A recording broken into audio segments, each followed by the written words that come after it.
Need for decentralization, a very important topic in this chapter and asked for 3 marks in examination. Now the question arises, why there was need for decentralization in India?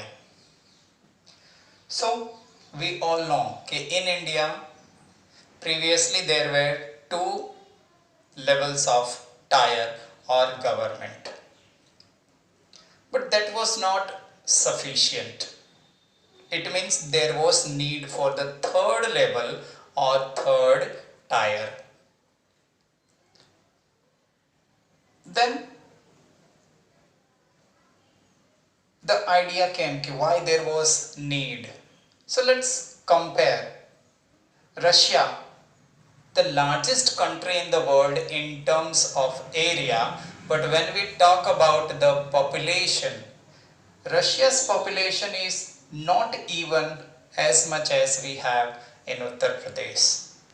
If I am not wrong, Uttar Pradesh is having around about 21 crore population. So, largest country in the world, but population having equivalent to of our state. So, if Russia can have more than 2 levels of government, it's simple. Even India needs the third level. Similarly, when we compare Maharashtra with Germany, the population of Maharashtra is more than Germany. But still, Germany is having more than 2 levels of government. So again, it implies that India needed the third tier or the third level of government. Therefore, during 90s, the third tier or third level of government was introduced in India. What we call it as local self-government or Panchayati Raj. How third tier was made more powerful, or we can say how Panchayati Raj was made more powerful. Important question asked for 3 marks or even for 5 marks in the board. So when we talk about the third tier, it was formed, but still it was not having the power. Elections were not held regularly, powers were not given, revenue was not there, so even the work of development was not carried out. But after 1992, changes were made and it was made more powerful so that democracy can be more powerful from the root level. That is the third tier, that is the root of the democracy. From there only, if democracy is stronger, as we go higher, it will be more stronger. So what were those changes? Let's see.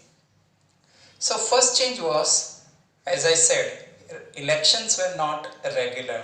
So election was now made regular. At regular interval, elections will be held. So in our country, Panchayati Raj election is held after every 5 years. First point. Women's who suffered a lot, to increase women empowerment, 1/3 seats were reserved for the women. So those women who wish to participate in the Panchayat election, they can stand. Then reservation was given to the weaker section of the society, as we have seen for the Lok Sabha also, we have the reservation. So similarly here also reservations are given to the weaker sections of the society like SC, STs and OBCs. These sections of the society have reservation in the Panchayati Raj. Then autonomous body, that is State Election Commission, is formed in the state, and this body is responsible to conduct free and fair election at regular interval of municipal corporation and Panchayati Raj.